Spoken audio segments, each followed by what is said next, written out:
All right, we're live. Hey, Joe, thanks so much for coming on the show. Today, Joe's going to be talking with us about basically podcast production and how maybe how we're overcomplicating it sometimes. But he has a lot of experience in that. And Joe, why don't you start off just by telling us a little bit more about your backstory and how you kind of came to be where you are in podcasting world? Yeah, that's a great question. So where I am in the podcasting world today, I think started um in probably August of 2018, but the inflection point was really November 2020, when I had my first panic attack. Um, I was standing in my kitchen. My wife's a nurse. This is the middle of the pandemic, and we had one child, 3 years old, and oh no, by this point we had two children. And so I am at home with both of them, not working because my wife had to go to work. Um, and I just got really stressed about all the work I had to do and like being cooped up in my house with two small children who required a lot. And I had a panic attack. And my daughter came over to me and she was 3 years old, brought me a bottle of water and a dish towel, and said, "It's okay, Daddy. It's gonna be okay." And I thought, this is not okay. Like my daughter should not be taking care of me. And part of the reason that this happened is because I hadn't done enough to take myself out of my business. I was doing too much to produce my podcasts and create other content and try to find clients. And so at that moment, I made a promise to myself that anything that I didn't physically have to do, I wasn't going to do. And so from there, I hired a VA. I have a background in software engineering, and so I put my software engineering mind to work and automated as many processes as I possibly could. And that ended up saving me around 10 or 12 hours per week. And so it basically eliminated a work day and a half, which was enough for me to get my business back on track. And so fast forward to December 2021 when our third child was born, because we like to do life on hard mode and had two kids during the pandemic. Um, I was fine. I felt great. I was able to take the full maternity leave because I knew that my podcasts had a good process and they were ahead as far as content goes. And my VA was doing a lot of the work that I didn't need to do. And so I knew the wheels wouldn't fall off the bus. That's awesome. Yeah, I can definitely sympathize with that. We got our had our first kid. We were fostering and then adopted.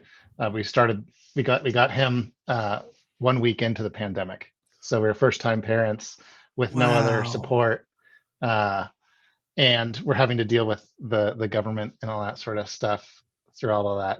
So, but Yeah. yeah, Wow. no, So you but like to do life on hard mode too, then? yeah, I mean, whether I knew I was doing that or not, I think I discovered it. But it's like muscles. I guess the more you lift, the more reps you get in, the more you realize how strong you actually are, or something like that. So, Yeah. well, I mean, I think you did a really great example there of kind of something I think that I know you're passionate about, which is storytelling. Um, as kind of a mark of a good podcast. Can you talk a little bit more about maybe that and maybe tie that into some of the first time mistakes that you see other podcasters make?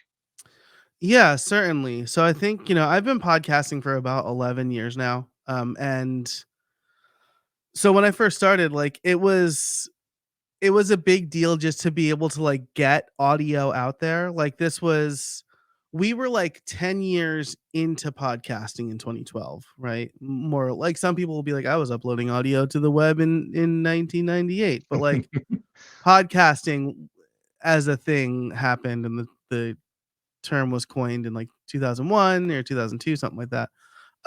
After the iPod came out. And so, just like being able to do it well was like a feat in itself. And so the content, I'm not going to say it didn't matter, but there wasn't a lot of competition, right? It's like one of the first movies from Warner Brothers is called The Grand Hotel. It was shot in 1932. Um, and it just kind of is a single camera thing that shows events happening in a hotel. And it was apparently a very good movie, but compared to today's standards, it was like a little boring when I watched it in like 2017, right? Um, Right. and so the same thing is happening now with podcasting, right? Podcasting is easier than ever. More people are starting podcasts. And so the format of two people just kind of talking is not one that's going to help your podcast stand out. What will help your podcast stand out is creating a sort of story arc. And so, like you said, like you asked me a question and I had a story that had a beginning with a conflict, a middle where the climax was, and the end, which was a satisfying conclusion. I took people on a 2-minute journey that hopefully resonated with them, right? And that Hmm. should be your goal with your podcast as well. You have an audience in mind, and you want to tell them like a 3-act story over that time. Whether you're doing an interview or it's just by yourself, you want to take them on essentially what is Joseph Campbell's hero's journey, right? Where they are the hero, they have a problem they're trying to overcome. You or your guest is the guide. And at the end, they've gone through some sort of growth or transformation that hopefully ends in them reaching out to you and wanting to learn more. Hmm. And so I think that the mistake in there is that too many people start a podcast and just like release a raw, unedited, possibly meandering conversation where what they should do is, if they're going to do guests, pick guests that resonate with their target audience, and then do a little research on those guests to see um, what can we talk about that is most relevant to my audience, and then outline the interview in such a way that starts with you setting up a problem, introducing a conflict, and resolving that conflict. Because that story is going to be better than just like, who are you? What do you do? Wow, that's crazy. What, root beer? I would have never thought, or whatever. Yeah. Well, I guess one question I have related to that is, I mean, there's different types of podcasts. There are, true crime podcasts. There's fiction, nonfiction, all over the board. There's business podcasts. I think one great example of a podcast that I've listened to that does the storytelling thing well is How I Built This. But I think the audience that we're talking to is agency owners or founders who are maybe exploring podcasting um, as like a way to bring in new business. So it sounds like maybe one thing that one lesson from this sort of storytelling approach that you're talking about is maybe just injecting a little bit more um, like stories about client work. Like here, we had a client that came in. You don't have to even name the names, but like we had a client who had this challenge when they came to us, and here's how we started trying to problem solve that. Here's like the climax, and then here's where they are today and how they're doing so much better. Um, you know what I mean? Yeah, absolutely. And I mean, you probably know this, right? Case studies are some of the most powerful pieces of content that can turn people from prospects into clients, right? Hmm. Like a good case study will show the transformation that you ushered in with a client, Hmm. while also like agitating the problem and presenting the solution. And so like turning that into an audio format is, I'm not going to say really easy, but it's a good way to kind of introduce this content to new people, right? Where you get to tell the story. And I think that as an agency owner, right? If you're listening to this and you're wondering, should I start a podcast? Or how should I start a podcast? Interviews, I don't think are the way to go. If you are an agency owner who's trying to grow your business, because the spotlight is almost automatically on the guest in a podcast, right? So you are yielding the floor and the spotlight and the position of guide in the hero's journey to your guest. And that's great if you're trying to put out good, helpful content, right? Like David, your goal is to help agency owners, and so you're bringing in experts, right? But Hmm. if your goal is to get new clients, um, then you want to keep the spotlight on you, and you want to be positioned as the guide. And so the way to do that is by doing possibly 15 to 20-minute solo episodes where maybe you script it. I've been scripting. I've like changed my approach on this. I'm like, you don't need to script. But I've been scripting more lately because it helps me tell a better story. Yeah. Um, versus just like talking for a while, right? Because again, you get into like that meandering thing, and you fall into the trap where it's like everything I say is wonderful, and so we don't really need to edit this. But I think like most of what I say is garbage, so I want to script it, um, and make it as clear as possible. And that allows you to tell a story by opening with an analogy or a story from a client or from your life, hitting on that problem, and then telling people essentially how to solve the problem, and closing out with a call to action of like, by the way, I can solve this problem for you. Right. And just doing that like on a regular basis. Yeah, I've actually there's a number of podcasts I've listened to that have kind of done that. They're like usually on the shorter end because it's like we're gonna just deal with like one specific problem in this Mhm. episode. Um, yeah, I like that. Well, I mean, we've talked about storytelling for a bit. I know your background is kind of just about making the whole process of producing a podcast easier. Um, I guess what are the things that you run into most often that where people are overcomplicating it? Like, uh, yeah. Yeah, there are 2 places where I see this the most, right? And the first one, honestly, like if you're doing a solo show, like you're just eliminating this entire process anyway. But scheduling guests, right? Because Mhm. there are, I think you used a scheduling link. I think this is the best thing that you can do, right? Because you say, "Hey, here's my link. Grab a time that works for you from what's available." Versus, "Hey, what works for you? Does like Friday at 1 work for you? Oh no, Friday I'm picking up my kids. Wait, what time zone? Like what time of the year is it? Are you in Arizona?" Right? Like no one knows what time it is in Arizona in November. Like the clocks change, but they change time zones, but there's one county that changes the clocks instead of time zones, to the point where like Arizona has their own listing in the time zone field, right? Like, Yeah. so avoid all of that and just use a scheduling link, right? Um, and so that will eliminate a ton of time for you.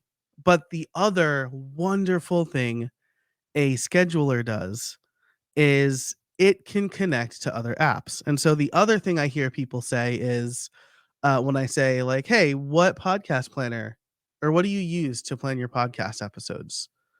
Oh, I just use a notebook, or like, oh, I just have a bunch of Google Docs. Um, if you're just like recording one episode at a time and releasing it, fine. I mean, that's problematic for a bunch of other reasons, but like, fine. You don't need to see where each episode is in the hopper. But if you're talking to multiple guests at multiple times, you want to see where each of those is. You need a podcast planner. And so, whatever tool you're comfortable with, Trello, Airtable, ClickUp, Notion, whatever. Um, with any of these, your scheduling link, whether that's Calendly or SavvyCal, or I guess Notion Calendar now, because they have scheduling. That can connect to your podcast planner. So when someone books with you, you can automatically send that information over to your planner. And now you don't have to say, oh, all right, well, David just booked with me for March 7th. So now I got to put that in my planner. Oh, what are we going to talk about? Let me copy all of this over. You have it all there, and so you can see like when you're recording and where you are in the process. And then that gives you a better idea of how many episodes ahead you are. And I think those two things will help you get an overview of all of your episodes where they are, which means that you can do a better job of batching your content so that you're not going, oh man, it is Friday. I'm supposed to release an episode on Monday. What am I going to do? Because that's what leads to pod fade, right? Or that's what leads to people only making it to 7 episodes, which, Hmm. by the way, over 70% of new podcasts only make it to 7 episodes.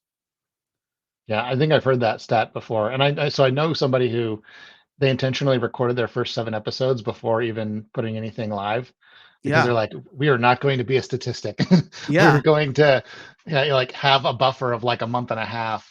Especially if you want to release something at a weekly cadence, it's like we want to have plenty in the hopper. And if maybe the holidays are coming up, it's like we're going to record a 3 in 1 week, just so that we know that we're not going to like be depleted down to one on deck or something. So I don't know if you have any recommendations around that. um, Yeah, I think the best time to get all of this in order is before you launch, right? Um, it's the difference between like mapping, like planning out a cross country trip before you start the car versus like after you pull out of the driveway. You're like, oh, what are we supposed to do? Do I need gas? Where are we going? Um, like, oh, like now you've started, so now you've got to keep going. I guess the car you're driving is the one from the one that would blow up if you hit 60 miles an hour or whatever. What was that called? With Nick.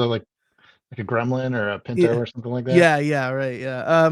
But so I think like before you launch, like and I have all of this like on my website, which I'll tell you how to get to later. Keep listening to find out. Um, but it's there's a couple of things you want to do, right? You want to create your ideal listener avatar, right? We've heard of ideal customer avatar. You want to create your ideal listener avatar so you know who you're talking to. You want to have a mission statement in place so you know what you're talking about. And then, yeah, I tell people if they're going to do a weekly show to have 25 to 30 ideas ready to potentially record. So if this is solo shows, these are topics you can talk about. If they are interviews, they don't need to be guests, but you're going to want to find guests who are experts on that topic, right? Hmm. And then, like you said, record 7 to 10.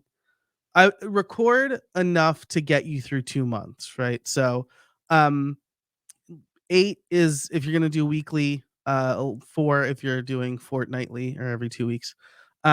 I think anything less than every 2 weeks is going to be tough because you want your listeners to form a habit.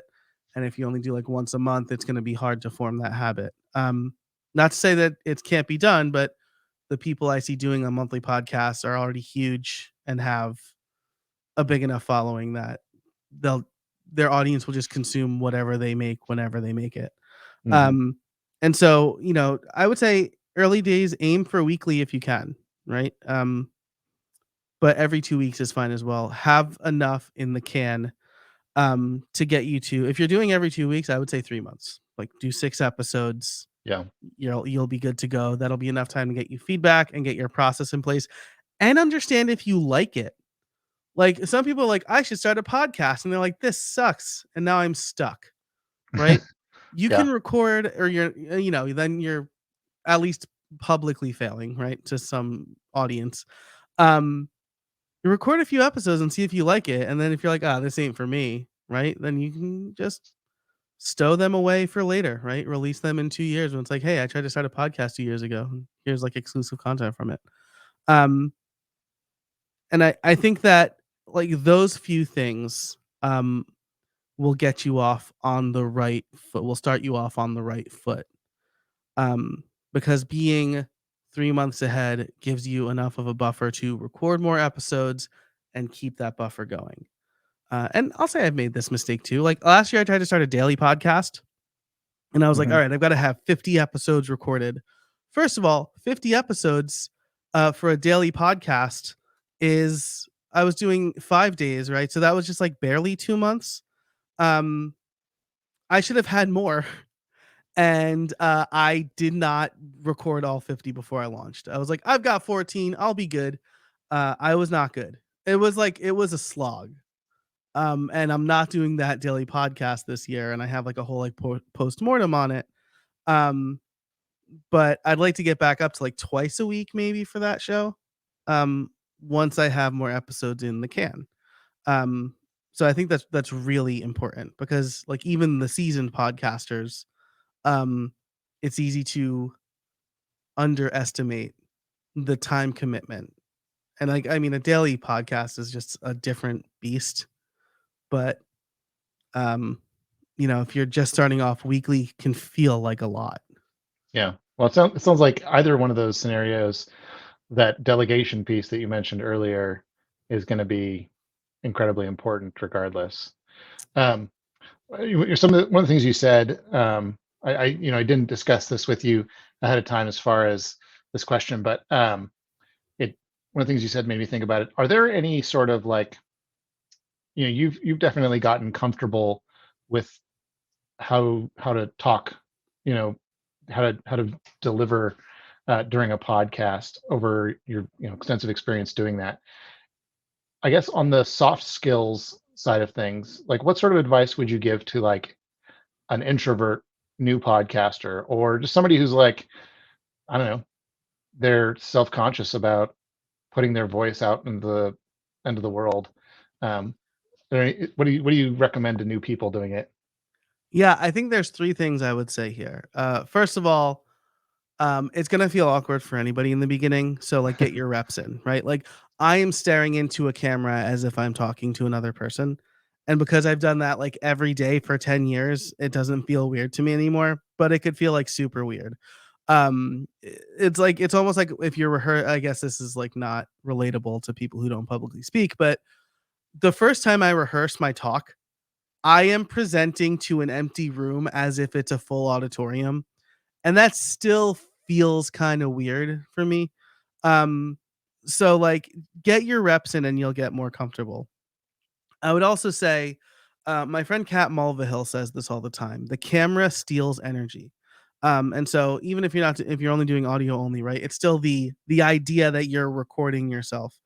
That steals energy, and the way she means it is you may feel like you're coming off energetically, but you're not. You're probably you don't look as energetic on camera as you feel, right? And so like I feel like I'm yelling into the microphone and talking really fast and being very boisterous. But it's not going to come across as extreme as I think it is. So that's the first way, and that's the way Cat means it. The Hmm. other way is that it like physically steals your energy. Like you're going to feel exhausted after you do a 30, 45-minute, 60-minute interview or a 20-minute solo podcast where you're trying to deliver, right? Where you're not just like talking monotone into the microphone like this, right? Where you're like reading from a script and it says this and now it says that. But if you're trying to perform this because the camera and the microphone steal your energy, then you're gonna feel tired afterwards. And Hmm. so I would say for those first few interviews or episodes, create some space in your schedule. When I first started, I made the mistake of going like, I'm just gonna like 1 day a week, I'm recording every episode, every interview. And so I had like 5 or 6 interviews lined up in 1 day. And that was such an incredible mistake because I was tired. I didn't do anything else that day. And like my last interview of the day was not very good. Like my brain was mush by the end. And so I would say like do 1 and see how you feel, and then do 2 and see how you feel. I can do 3 to 4 in a day, assuming I get enough sleep the night before. Um, but that's like something you need to build up to, almost like you're like training, you're like lifting weights or training for a half marathon or something. Yeah, that makes a lot of sense. I was telling somebody recently that um, kind of in those, like when you're writing, sometimes the advice they give is, if unless you want to like kind of get bogged down with writer's block by kind of almost editing yourself as you write, you kind of just need to get out that shitty first draft, Yeah. uh, so that you're just going to go back and edit it after the fact. So I guess one question I have is, do you think of like when you're recording, is it kind of like, I'm just going to record my shitty first draft and then go through and cut out all the stuff I don't like through it? Or do you, I mean, I could see the argument for like leaving some of that in because it's maybe makes you a little more authentic or something like that. Do you have a philosophy on that? I think that's a really good question. So something that I think like a maybe like a secret superpower of mine is that like you need to be in the right mindset to write long form, and I'm always in that mindset. Like I can sit down no matter what I'm doing and just like start writing like long form content. Um, and it's for that reason, right? I'm so good at the first draft. It's bad, and I don't really care. I get it out, I'll proofread it, I'll like have ChatGPT proofread it, and then I'll have Ulysses proofread it, and then I'll read it again.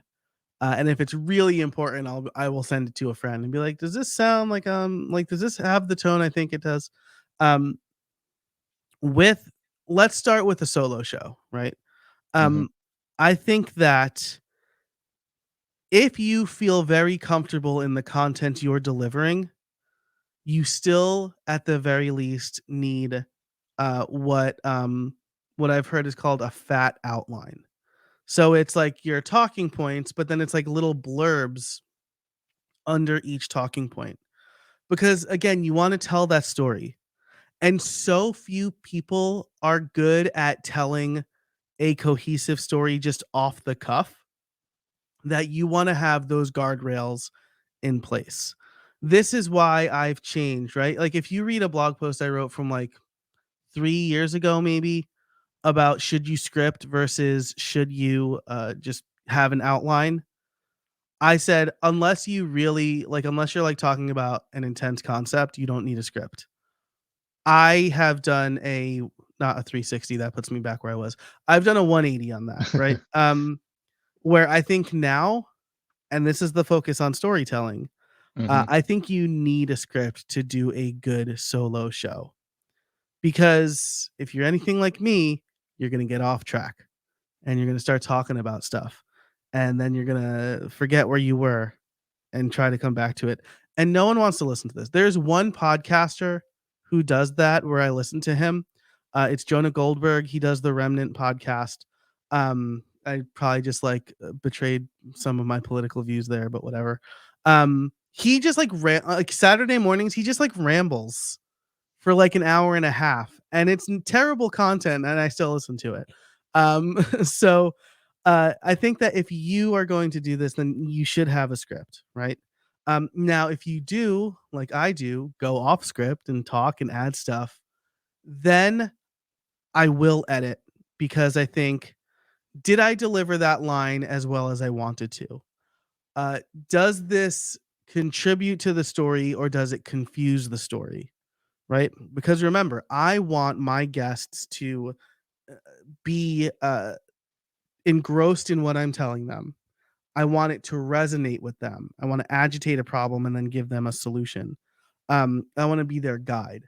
And if, like, in the middle of Yoda training Luke in Dagobah, he like takes him out to like a different planet. And is like, no, they just have like really good shawarma here. I just mixed two movies there.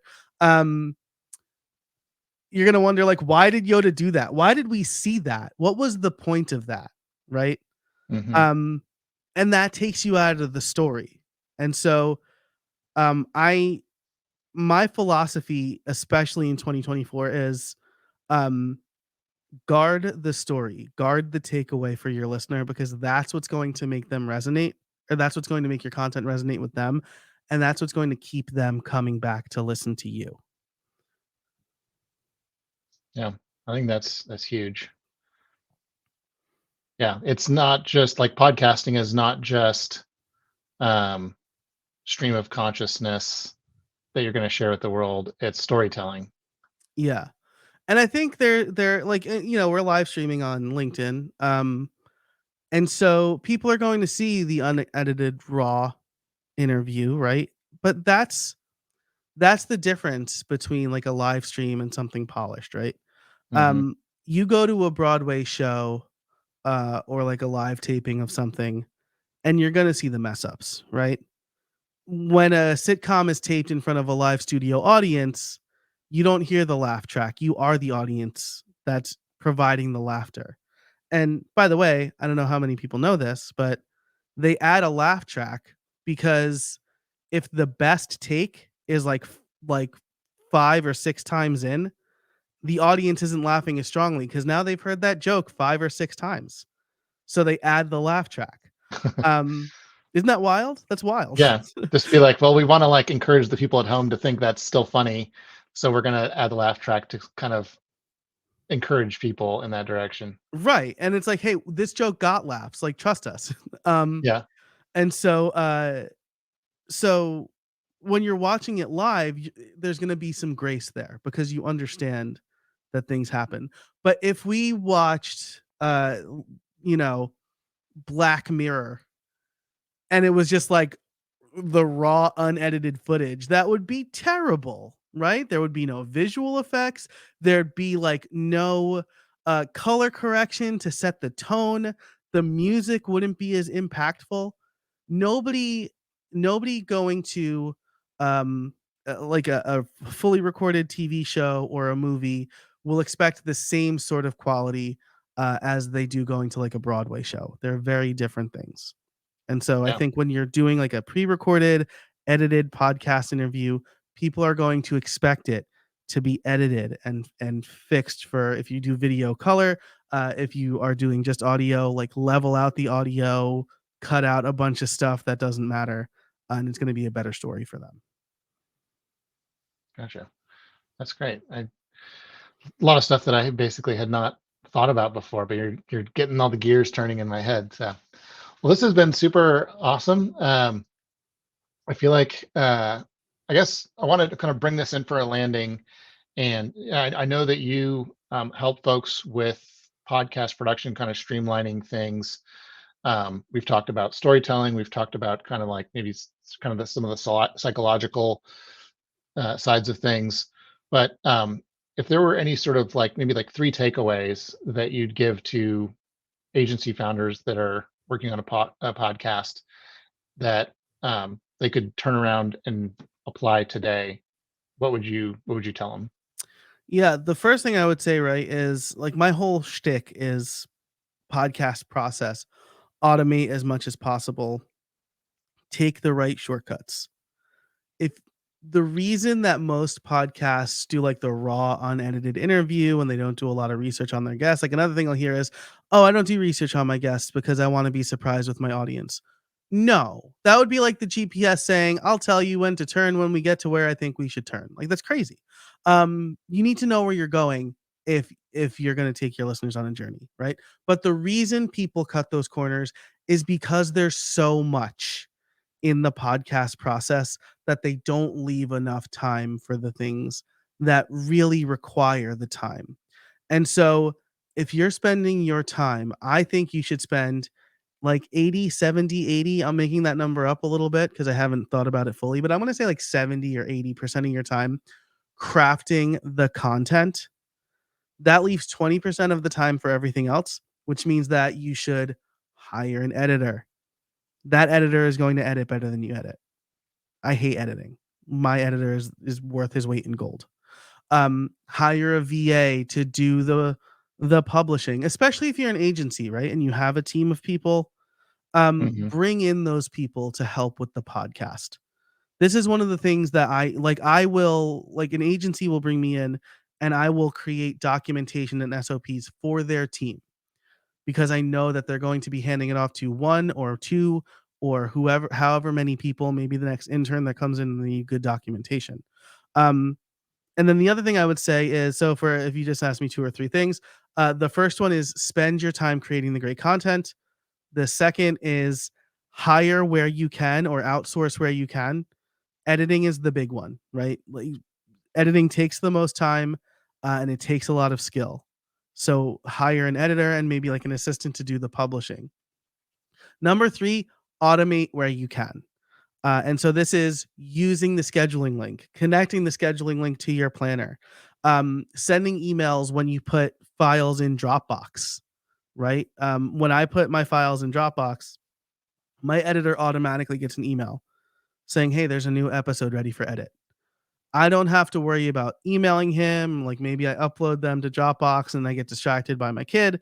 And now it's just sitting in Dropbox and I forgot to tell my edit. That's never going to happen because they're going to get Hmm. an email every time. So Um, focus on the content, outsource where you can, automate what you can. That's awesome. I think that'll get people very, very like just much further than they were before tuning in today. So Awesome. that's awesome. Um, well, for people who have really enjoyed listening, where can people go to find out more about you and potentially hire you?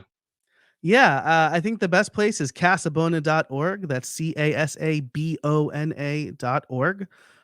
There you'll be able to find like all of my social media channels, where I'll happily connect with you there.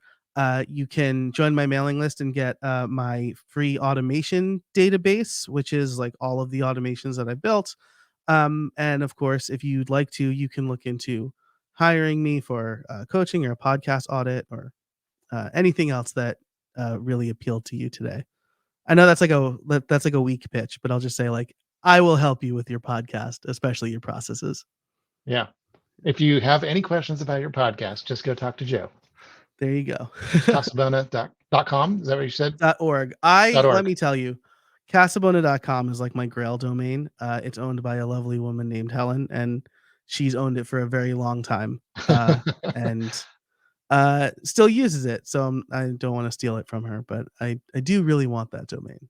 All right. Casabona.org. Yes. Awesome. Well, thanks again for coming on the show today. And yeah, we'll be in touch. My pleasure. Thanks, Dave. Thanks everybody for listening.